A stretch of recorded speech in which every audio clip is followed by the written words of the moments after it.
Hey out there in YouTube land. It's Wednesday, it's hump day. I hope you guys are having an amazing hump day.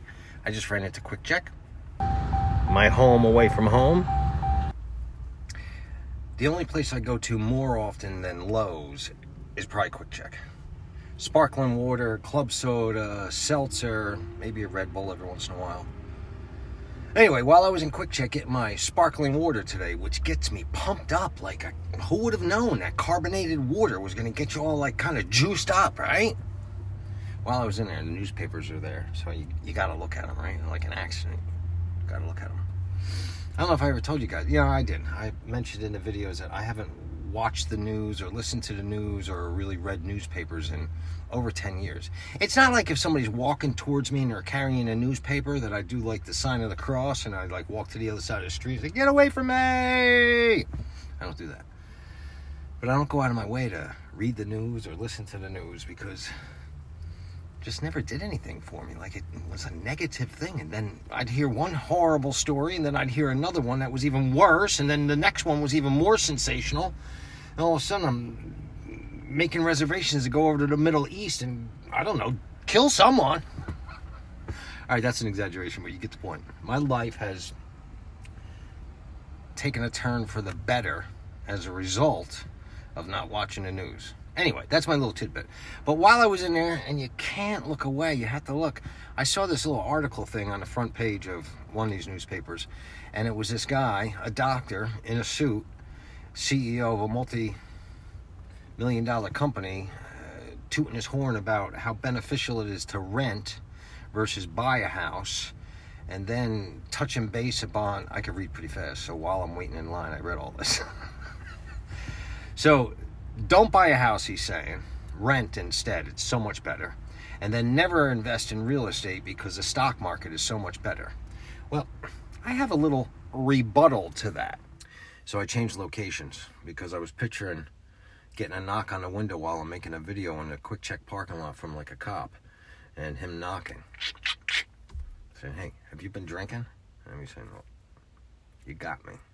Matter of fact, I have been drinking. And then picking up the sparkling water. I was thinking he might not have a good sense of humor. Anyway, I'm over here in Union Beach. So I looked the guy up that wrote that article about renting versus owning and how much more beneficial it is. And I'm just going to give you a little background. He's, I think he's worth a couple $1 million. He's a CEO of this company that he went out to Shark Tank and tried to pitch it to the investors there. So he got some kind of a deal there. And anyway, the reason why sometimes that catches my eye or annoys me because it's contrary to my opinion is because that's not my experience. His life and his history and what led him up to that specific spot, it doesn't apply to me and it doesn't apply to a lot of people that I know. So who's ever watching this video right now, maybe you could start with a lot of money. And if that's the case, then the stock market, maybe that is the way to go. But there's a lot of things that are left out from these articles, or if you watch videos on whether it's real estate or whether it's a stock market. And there's time that has to go into both of them. When I hear somebody saying about how much better the stock market is and how much less risky it is, I said, that's not my experience. See, a year ago, I made a video. I thought I was going to be a new stockbroker because I thought of these two stocks. I think it was Carnival Cruise Lines and American Airlines. I was like, during the pandemic, this has got to be as low as it's going to go, right? It's all it can do is go up, right? That's not the case. So I'm going to stick to real estate. So if you come to me and you ask me my opinion on real estate, it's going to come from my experience. So my experience with real estate versus the stock market is that there's no comparison. The real estate market and the stock market, there's no comparison in my opinion because of where I came from.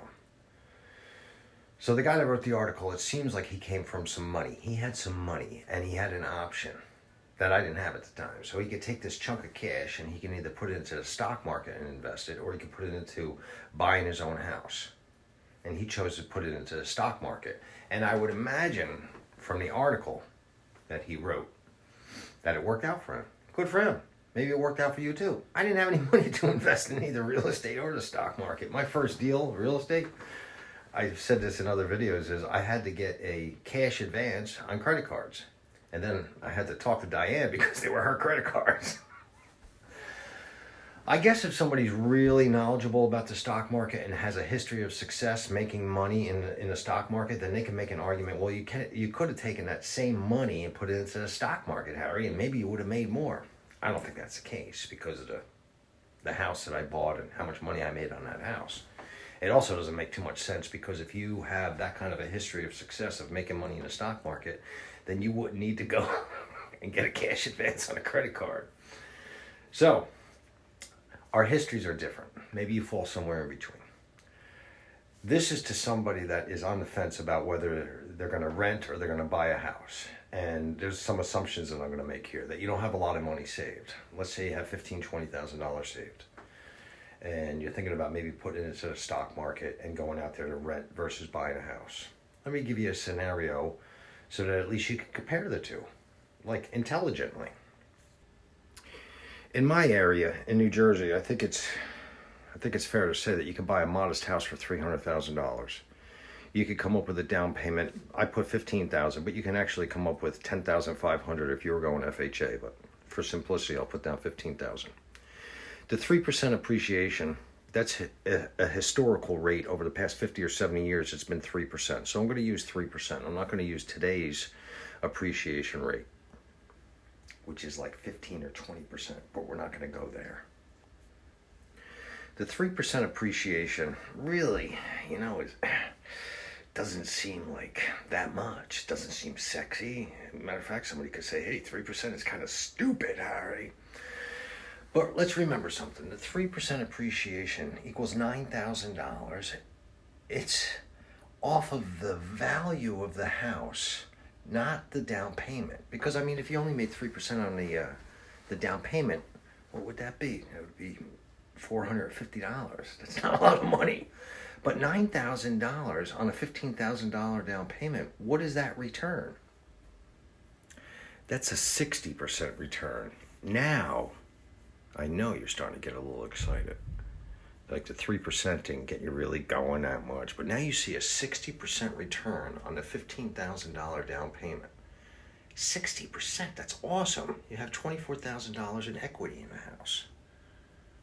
Now, I'm keeping it simple. I'm not going into like the loan pay down, the tax benefits, all those different things. And I'm just not going there because it'll complicate the situation. If you want to know precise numbers, hit me down below in the comments. Subscribe. Send me an email. And I love running numbers. Because I love running numbers, and this is what I do for a living, then I'm not buying a house that's worth $300,000 for $300,000. I am definitely going to be out there and I'm going to try to get a house. Well, I'm not going to try. I'm not going to buy a house unless I'm going to get more bang for my buck. So that $300,000 house, well, let me show you in writing.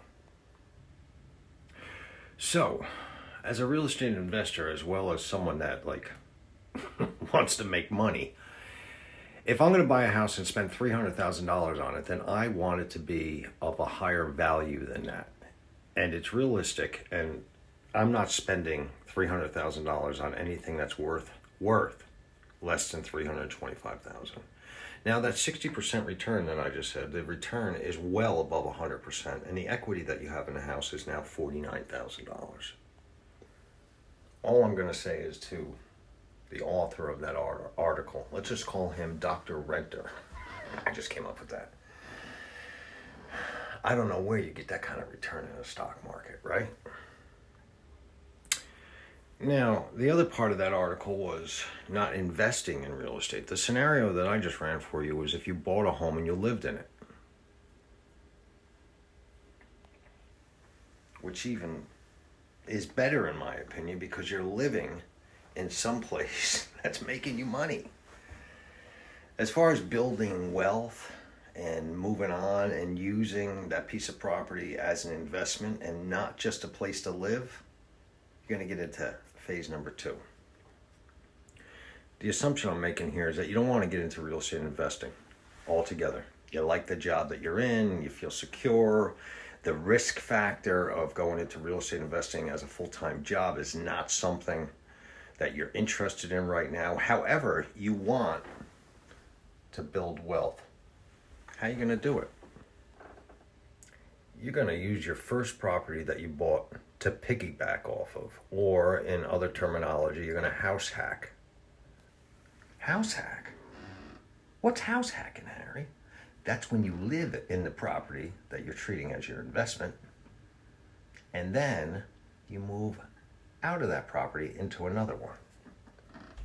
I don't want to go all over the place with this video, but when I'm talking about house hacking or piggybacking, there's a variety of different ways that this can be like amplified. I'm running a single family house scenario with you guys, but really if you want to get into this, you can get a multi-unit place, 2, 3, 4 unit place. You can move in with that same low down payment.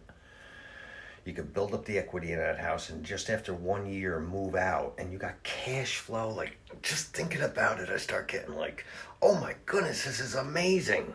Let me get back to this scenario. So here's a house that you've been living in for a year. You love the house.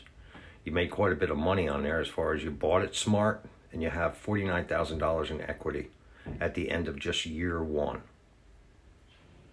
Here's step 2. Now again, I'm assuming that you guys don't want to get into real estate investing full time. You just want to do this like, just want to build my my wealth and, you know, secure my my retirement and stuff like that. So I think I'll do it one more time. That sounds good, because I'm kind of getting sick of this house. It's nice, but it's not something that we really want to live in for the rest of our lives. You're going to go out, you're going to get a home equity line of credit on that house. You now have at least $49,000 in equity in the house. So you have $49,000. So this next house that you're going to buy, you're going to use the home equity from house 1 to get into house 2. All right, we're going to be moving fast now. My suggestion is grab a pen and paper, a pen and paper, and write this stuff down, okay? Because we're going to be moving super fast.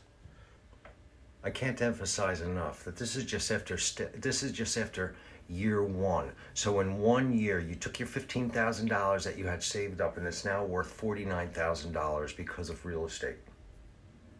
You take that $49,000, and now you're not a saver like me, but you can hold on to at least one piece of property that's going to create positive cash flow, because you're going to rent that house out, and you're going to move into step 2, which is like, you're like, this is interesting, but I don't think I could do this for the rest of my life, and I definitely don't want to do it full time. This is really risky, Harry. I don't know about this, but I could do at least house number 2. You're taking your $49,000 home equity line and you're putting it into a new house.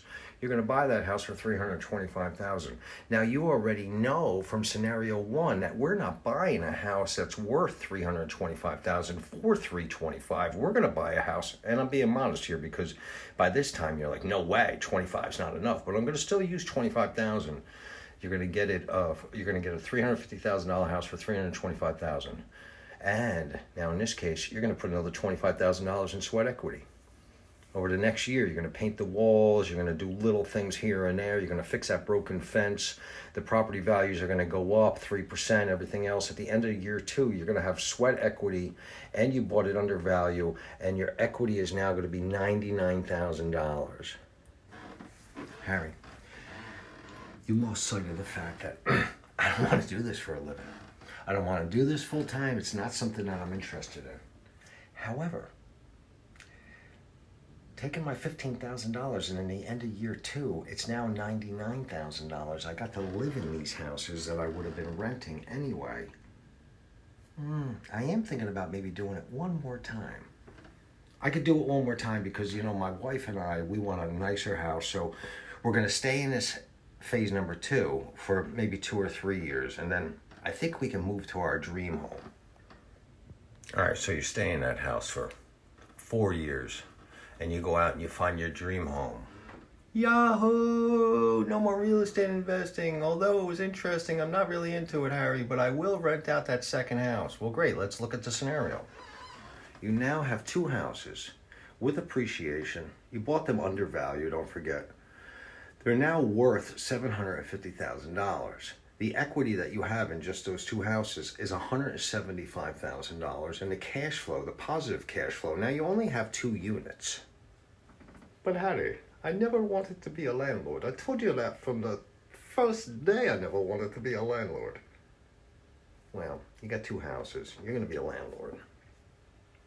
You know, for $750,000 worth of houses, have an equity of $175,000. Don't forget you started out with $15,000 and a cash flow of $1,500 a month. Then I'm thinking a lot of people might say, Hattie, I love being a landlord. The point is, with just a couple little things, I'm not telling you to go out there and start buying 10 houses in a year and multi-unit places and all that, but real simply, this could be done and you could really start building some wealth. Now, I don't know in what world of the stock market you can make this type of return, but it's nothing that I'm familiar with. On top of it, you're living in these places. You're not renting. You have control. So many different aspects of this that just gets me going.